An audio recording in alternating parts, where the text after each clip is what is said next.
Good morning. I'm Dr. Fiore. Many of you I know, some of you I don't.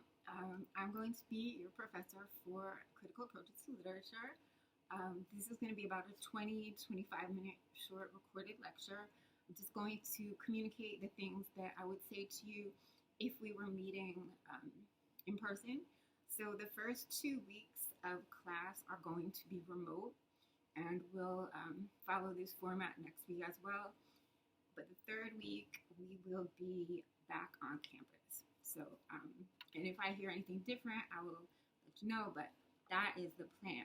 So, what I'm going to do here is just briefly go over certain parts of the syllabus for about 10 minutes, and then just give you a brief intro to theory for about 10 minutes. So, the syllabus is posted in course information. Now, I just updated it this morning. I'm sorry, my phone. So, if you printed it out yesterday, I made 2 changes to it. My office hours were not correct, and there is no longer a presentation that you guys have to do. So again, if you printed the syllabus yesterday, those 2 things are no longer on it. Aside from that, on the syllabus, on the first page, the most important information is my email address. I say that to you because throughout the course of the semester, chances are you will have questions about something, whether it's an absence, or maybe you're having difficulty with the material, or maybe you have a question about a paper. And I would just urge you, I would say, whatever you have a question, concern, please don't be shy. That's what I'm here for. You guys are very important to me. So if you ever have a question or concern, please don't think it's silly. There's no such thing as a stupid question. If you're not comfortable approaching me in class, please email me. I check my email multiple times a day, except on the weekends. I do commute to Cane Ocean from North Jersey, where I am right now in Jersey City, and that's about an hour-and-a-half ride. So there are blocks of time where I'm not able to check email, and then sometimes I'll get to campus and there are students waiting outside my office. So, but I do check multiple times a day. So you should hear back from me within a few hours, definitely within 24. And if you ever don't get a response from me, please just send another email like, hey, writing to you again. So email me, keep in touch with me, communicate. That's very important. So in terms of the books for this class, there are only 2. The majority of the readings will be provided, the links to the PDFs will be provided to you. So I won't be giving you physical copies of them, but you'll have links to them online. Most of the theory readings are not longer than 10 pages, so they're not too long for you to print. The 2 books that you need are on the syllabus. They're The Awakening and Long Day's Journey into Night. The next thing I want to address is attendance. Attendance is super, super, super important. So these first 2 weeks when we're remote, I would recommend that you come to both of the virtual classes and that you watch the recorded lectures. And when we meet on campus, I would say try to come every week. The university policy on classes that meet once a week is 1 absence. So I would say that's what I go by. If you have 1 absence, you're fine. You don't need to tell me anything. Yes, you should be aware of the work that's due upon your return, but 1 absence is no problem at all. I would say don't use your second unless it's an absolute emergency. You're sick, there's a family emergency, something. So 2 absences is not going to make or break you. But once you go over 2, you're starting to be in not so great territory. That's because you miss what's going on in class, and then every time we meet for class and you participate in the discussion, you get points. If you are not in class, you can't participate in the discussion and you're going to lose points, and that will impact your grade. So attendance is very important. I do that because everyone has been in a class where the minutes drag and everyone's looking at the time and you can't wait to leave and it's boring, and I don't want this to be that type of class. And in order for it not to be, you guys have to be engaged and participating. So my attempt to give you an incentive is those points. So the points for the class discussions, I think, add up to 240, which is actually more weight than either of the exams have. So you can boost your grade significantly simply by coming to class and participating. Don't worry about being right or wrong. Just do your best and you will get full participation credit. Let's see. So what else? Okay, the discussion questions I already said. The reading. That's something I have to. So this class, when students ask me what theory is, I usually say it's like philosophy on steroids, and I'm not exaggerating. So that means that the reading, I'm not gonna lie to you, the reading is hard. Please don't hate me. I'm not trying to pick hard readings to make your life more difficult. That's just what theory is. And I think it would be insulting to you if we didn't read actual theory. If we read summaries of theory, that would be an insult to your intelligence. So I want you to know going into this that theory is difficult for everybody. So that way when you read it, don't be frustrated because it's not you. It's hard for everyone. You will find, don't even try using a dictionary because you won't put it down. You'll find that you have to look up like every other word.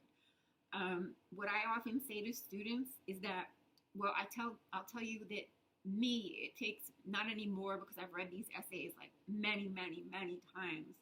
I teach this class every semester, and this was one of my areas of expertise in graduate school. So I've read these essays tons of times. But the first time I read each of these essays, it easily took me an hour to read one page. And my experience was that I would understand maybe a few sentences per page.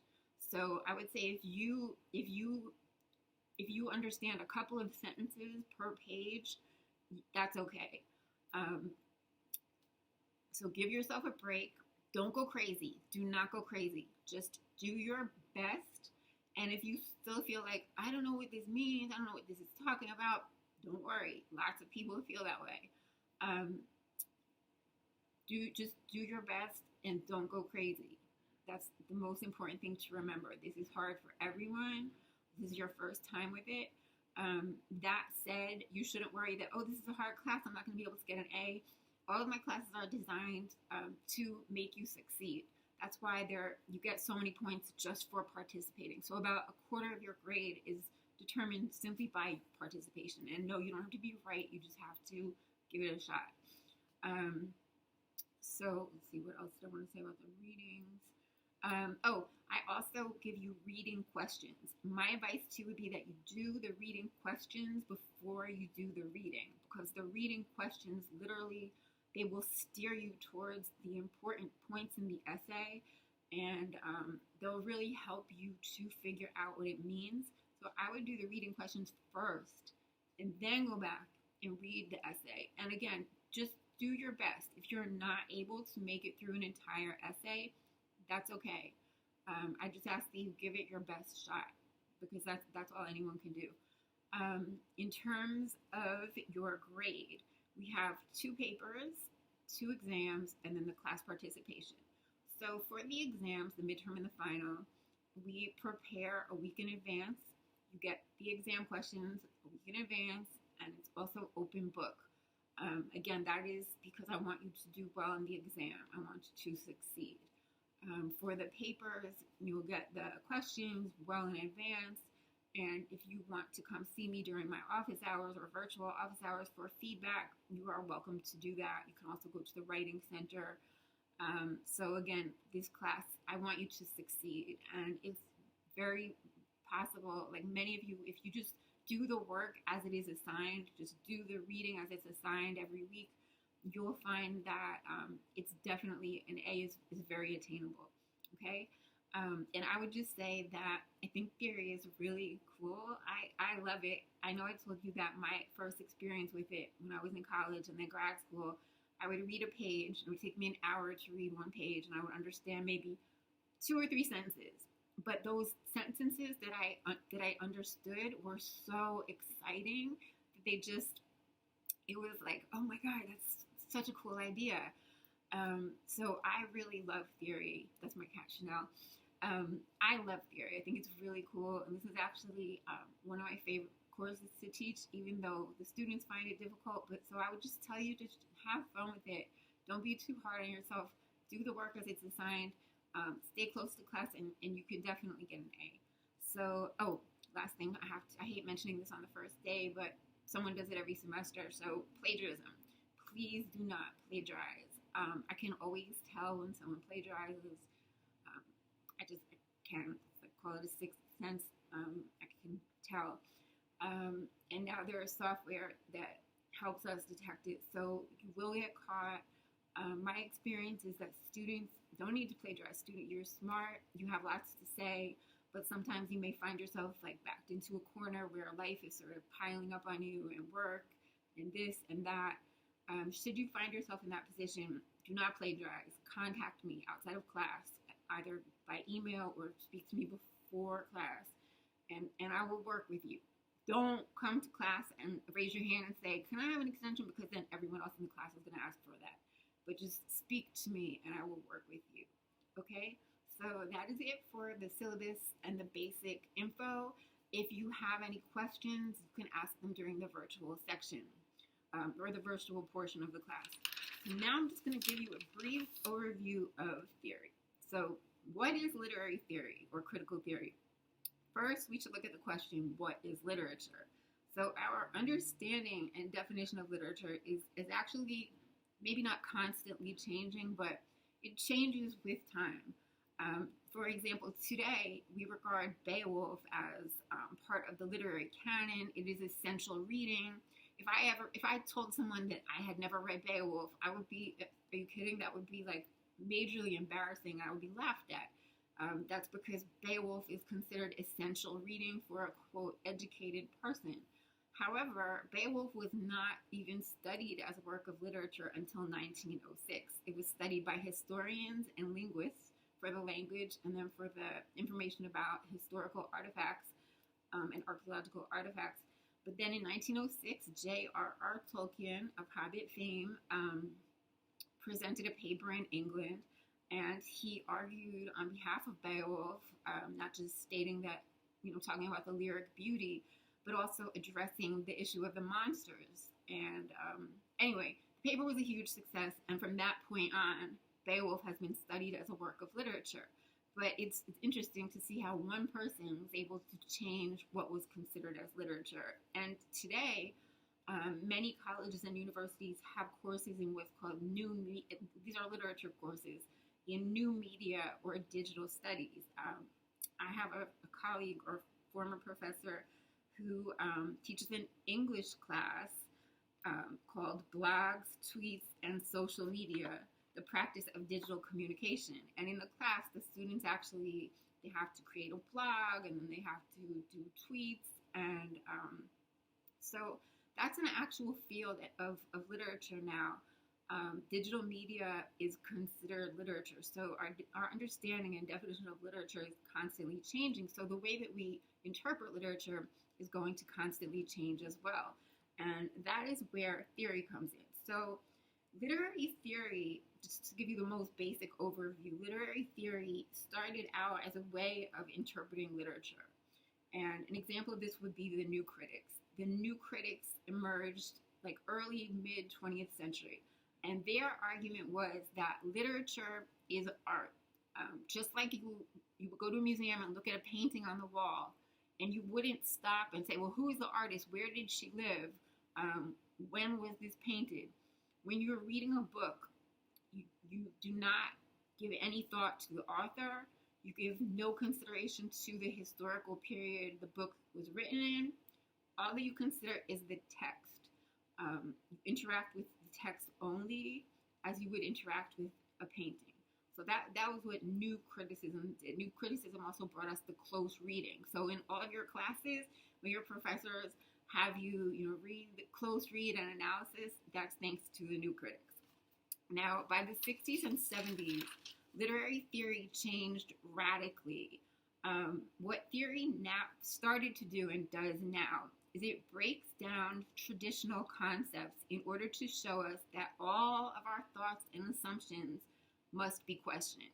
Okay, so nothing that you think you know is true. That's basically the premise of theory. So theory may talk about literature And it may talk about something that seems like it has nothing to do with literature. So there will be many times during the semester where you're going to say, what does this have to do with literature? So an example, two examples. There is an essay that we're going to be reading called The Death of the Author. And in this essay, it is argued that there's no such thing as an author, that the author is a concept that we have created. It's more complicated than that, but you can see how that directly talks about literature. We're going to be reading another theory by a man named Althusser, and it's from his book On the Reproduction of Capitalism.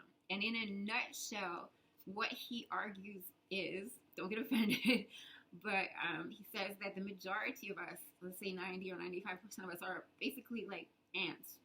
And we have been conditioned to play our part in the rebuilding and the replication of the capitalist society. And what that means is that we each play a very insignificant role, but because facing that reality would be too upsetting, we believe, like I believe, if you ask me what I do, I would say I'm a professor. I teach students. Althusser would say no, that's incorrect. You're just a cog in a machine that is rebuilding and replicating the power structure. And the people who are actually doing things that matter are at the very top. So we are all ants, and all that we do is replicate the power structure. And again, he says that we need something called ideology in order to cope with that. Ideology is our own way of fictionalizing our life, like putting a spin on it so that you don't see yourself as an ant, see yourself as a professor. Now, you may read that and think, what the heck does that have to do with literature? That's where literary theory is so exciting, because you get to apply these really cool theories to whatever book you want. And so literary theory actually is intended to lend new and fresh perspectives to literature. So it's very exciting. It's really exciting. It's really cool. I love theory. It's worth that work, trust me. So the majors, there are many, many, many different schools of theory. We're not going to be able to study them all. We're going to study, I think, 5 or 6 of the major and probably long-standing. We're not going to do the ones that are super new. So we're going to do new criticism, old historicism, Marxism, psychological theory, feminist criticism, and cultural theory. And I'm not going to tell you about those now. We'll go into greater detail as the semester wears on. So now I'm going to switch gears to the reading. So in the announcement that I sent earlier today, you were asked to prepare for our virtual class by reading a portion of the essay, Literacy for Stupidification, The Pedagogy of Big Lies. So the premise of this essay is that K through 12 education is not really about education. It's about indoctrination. It's about feeding the members of everyone in our society a series of lies and myths that keep our society running. So why are we reading that? Well, because theory questions everything, and its whole point is to get you to realize that the things you think you know aren't really true. So this essay, we're reading just so that you question some of the things that maybe you've been taught or some of the ideas that you have. So I think this is a good starting essay. It's really interesting. I love it. I first discovered it back in 2012, and I just thought it was really, I really loved it. So I hope you will like it, or I hope you liked it also. And the discussion question is, of course, about the young boy who refused to recite the Pledge of Allegiance because the Pledge of Allegiance says, with liberty and justice for all. And the boy, David Spritzer, he says that there is not liberty and justice for all. So he refuses, he doesn't want to tell a lie. So he is punished at school. So the question is, to what extent do you agree with Macedo that the adults who punished David Spritzer for refusing to cite the Pledge of Allegiance could not distinguish myth from reality? So you can disagree with Macedo. I've had students say that they find this essay hugely offensive, or you can agree. I just want to know what you think, whether you agree with Maslow or not.